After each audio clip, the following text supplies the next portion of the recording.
What sets this content apart? During all the off-grid discussions in this book, you will notice I maintain focus on the low and middle economic and social classes. This book is written by a poor person, and for the poor people of the world. Nothing against the wealthy, but I believe that the need is especially there for the low-income people to take advantage of the resources that can free them in many ways. Also, I wholeheartedly believe that the need really exists for poor people to get off the grid. People of need are the ones that have the true necessity to save money and stop spending large percentages of their income on water, food, communications, and energy. Powerful people largely don't mind paying for these resources, as their incomes are much higher, and the percentage they pay for these is relatively tiny. And many rich folks are positioned to take advantage of the situation enabled by the grid. For instance, they often can hire lower-wage employees for their businesses, have more social, economic, and political power over a larger part of the population, make more money from their investments in the water, food, communications, and energy industries, among other many benefits. But they do it on the backs of the poor. Many know it, while many others ignore and deny these moral crimes.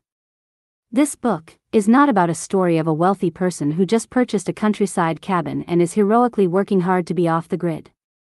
Nor is it about a well-to-do and attractive couple going on a cross-country adventure driving their $500,000 off-grid recreational vehicle.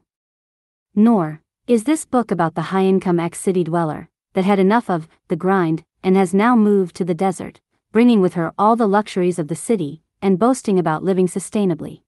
No, this book is based on the reality of most of us, poor to lower middle-class working people, who are practically hostages of a grid-connected society. It is for those with barely the money, time, and resources to break away from a system that applies continuous economic, social, and political pressures on them. This book's author is not bound by the need for book sales, corporate pressures, or political or social commitments to further any narrative for personal gain.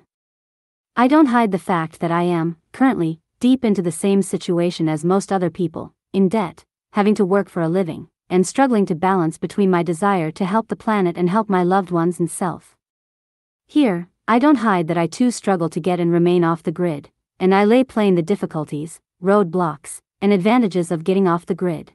This content is different because it is bold, uninterested in approval, and unafraid of criticism and attack. This content is only interested in helping and improving the lives of those that need it, and exposing a system that is out to get you, literally.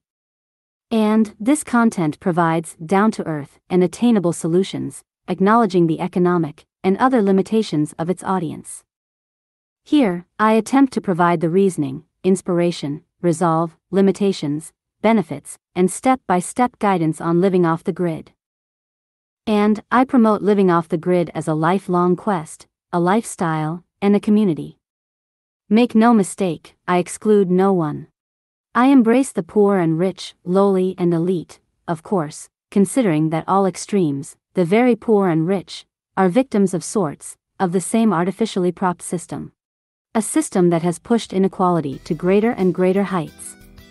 Always with the goal of chipping away at the artificial columns of this system, for what I truly believe to be, for the benefit of all. This concludes Section 1, Part 1, of the Living Off the Grid in the City book, which is the basis for this podcast. Thank you for listening.